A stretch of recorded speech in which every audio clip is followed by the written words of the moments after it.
एक बात सुनिए। क्रिमिनल लॉज जो है वो तो क्रिमिनल लॉज हैं। जो शरीयत एप्लीकेशन एक्ट है या मुस्लिम पर्सन लॉ है वो तो सिविल मामलात के लिए है। अब अमित शाह देश को बताएं कि जिस स्टेट से वो आते हैं, गुजरात से, वहां पर डिस्टर्ब एरियाज एक्ट है। एक हिंदू अपना घर मुसलमान को नहीं बेच सकता, मुसलमान हिंदू को नहीं बेच सकता, और बरसों से चले आ रहा है। वो संविधान का वायलेशन नहीं है। वो गुजरात में और जहां जहां बीजेपी सत्ता में है वहां पर आप कन्वर्जन के खिलाफ कानून बना दिए, जबकि संविधान में राइट टू चॉइस एक फंडामेंटल राइट है। आप कौन होते किसी को रोकने के लिए? मजहब तब्दील कोई कर रहा है तो? अगर आज बाबा साहब अम्बेडकर जिंदा होते तो उनको कहते हैं लोग कि भाई आप नहीं बदल सकते अपना रिलीजन। जब बाबा साहब अम्बेडकर संविधान बनाए और उन्होंने अपना रिलीजन चेंज किया, आप कौन होते उसके खिलाफ रूल्स बनाने, कानून बनाने वाले? आपने कानून बना दिया। आपने लव जिहाद के ऊपर कानून बना दिया। बीजेपी जहां जहां सत्ता में है वहां पर संविधान के खिलाफ काम कर रही है।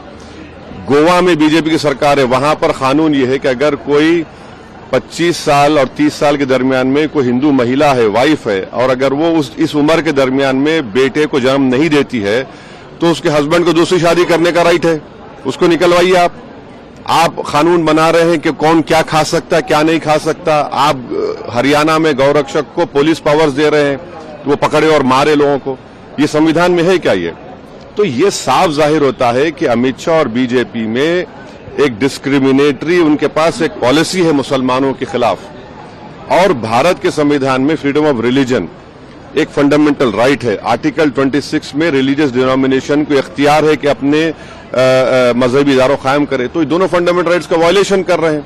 और क्या यूसीसी में सिर्फ डायरेक्टिव प्रिंसिपल का यूसीसी है? डायरेक्टिव प्रिंसिपल में यह भी लिखा गया कि भारत में इतने रिसोर्सेज सबको बांटा जाए।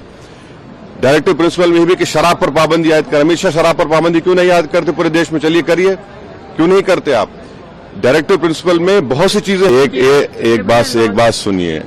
क्रिमिनल लॉज जो है वो तो क्रिमिनल लॉज हैं। जो शरीयत एप्लीकेशन एक्ट है या मुस्लिम पर्सन लॉ है वो तो सिविल मामलात के लिए है। अब अमित शाह देश को बताएं कि जिस स्टेट से वो आते हैं, गुजरात से, वहां पर डिस्टर्ब एरियाज एक्ट है।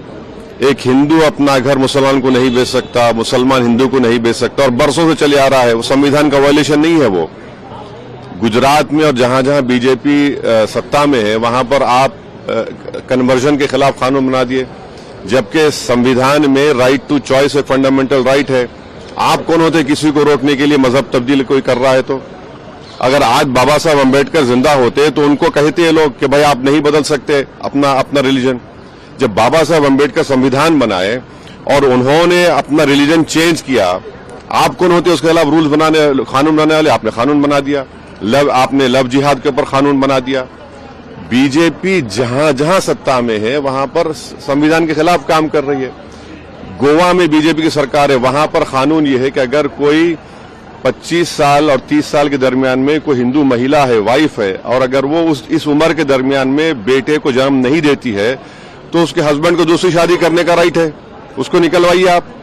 आप कानून बना रहे हैं कि कौन क्या खा सकता है, क्या नहीं खा सकता। आप हरियाणा में गौरक्षक को पुलिस पावर्स दे रहे हैं कि वो पकड़े और मारे लोगों को। ये संविधान में है क्या? ये तो ये साफ जाहिर होता है कि अमित शाह और बीजेपी में एक डिस्क्रिमिनेटरी, उनके पास एक पॉलिसी है मुसलमानों के खिलाफ।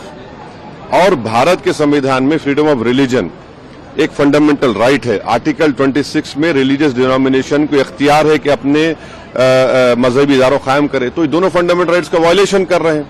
और क्या यूसीसी में सिर्फ डायरेक्टिव प्रिंसिपल का यूसीसी है? डायरेक्टिव प्रिंसिपल में यह भी लिखा गया कि भारत में इतने रिसोर्सेज सबको बांटा जाए।